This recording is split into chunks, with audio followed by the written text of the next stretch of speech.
Bonjour à tous. Alors, très rapidement, la méthodologie très classique, échantillon de 1128 Français, 18 ans et plus, interrogés la semaine dernière en ligne, donc du 2 au 4 avril. Première question, quelles sont les améliorations de l'expérience d'achat en magasin et en ligne que l'intelligence artificielle devrait apporter, selon les Français, à l'avenir? Vous le voyez, d'abord, on a une bonne identification globale de l'apport de l'intelligence artificielle dans l'expérience utilisateur, à la fois en magasin et en ligne. 71% des Français citent au moins une proposition parmi ce que nous leur avons soumis. Donc, on a dépassé l'effet gadget, d'ailleurs, qu'on n'a pas vraiment vu sur l'intelligence artificielle, contrairement à ce qu'on avait observé pour d'autres technologies. C'est la connaissance de la disponibilité des produits en temps réel qui est le premier domaine cité. Et évidemment, ça fait référence aux irritations qu'on connaît bien liées à la rupture de stock. C'est cité par 34% des Français. Donc là, l'intelligence artificielle pourrait aider. Et c'est encore plus cité par les 18-24 ans, 42%. Ensuite, on a deux grands groupes de réponses, tout ce qui concerne de meilleurs conseils apportés par l'IA, des offres ou des promotions personnalisées plus pertinentes, des recommandations également plus pertinentes à hauteur de 22%, et puis, dans une moindre mesure, des suggestions d'achat éco-responsables. Voilà, ça c'est la partie conseil. Là aussi, l'IA peut apporter beaucoup pour 46% des Français, d'ailleurs notamment davantage pour les hommes que pour les femmes. Et puis le deuxième groupe de réponses sont tous les apports en termes de gain de temps. Et là aussi, on a des éléments qui sont très largement cités. En deuxième position, réduire le temps passé à chercher un produit, c'est par 29% des Français, ou réduire le temps d'attente lors du paiement, 12%. D'autres éléments, gérer un retour ou un remboursement pour 25% des Français, disposer d'un support client 24 heures sur 24, 7 jours sur 7, et puis un suivi de la livraison plus précis, 23%, monte même à 29% chez les plus jeunes.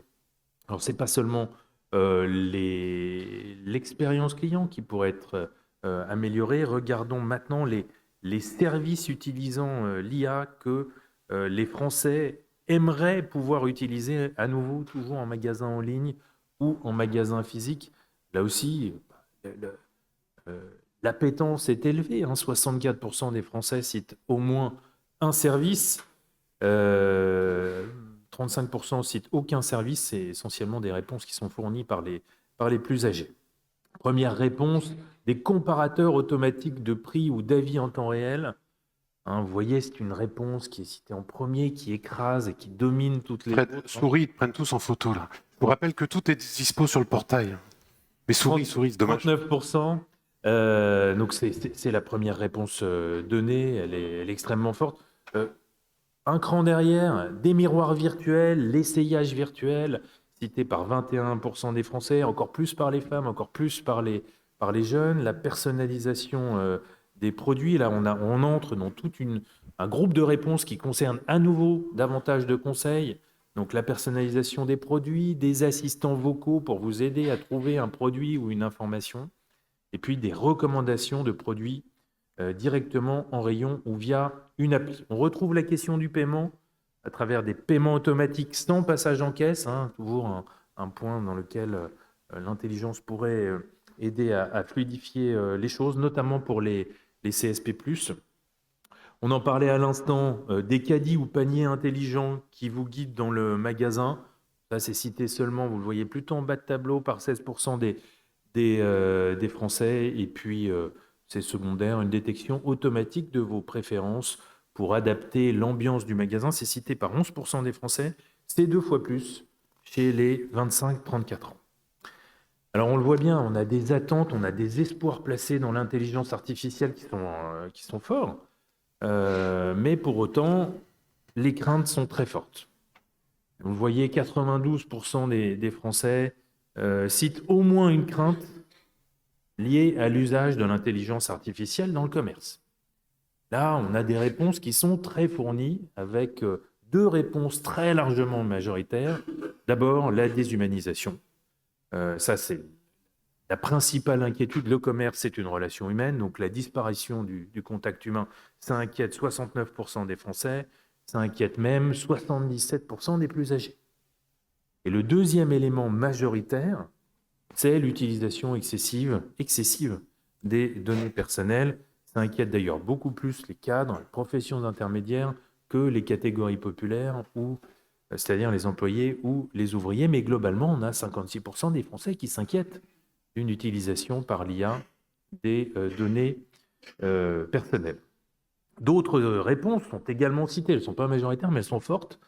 Une dépendance excessive à la technologie, c'est cité par 47% des Français, une perte d'autonomie, difficulté à faire des achats sans IA. L'excès de sollicitations commerciales, 44%, là, ce sont les plus âgés qui redoutent davantage ce risque. Prise de décision automatique sans explication claire en cas de litige, c'est un petit peu plus faible, mais c'est quand même redouté par 40% des Français. C'est même majoritaire chez les plus jeunes.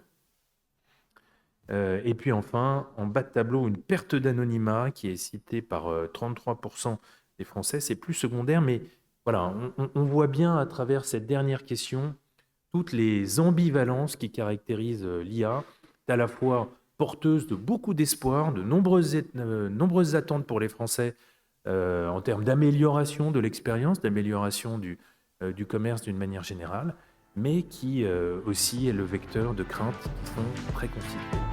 Merci beaucoup.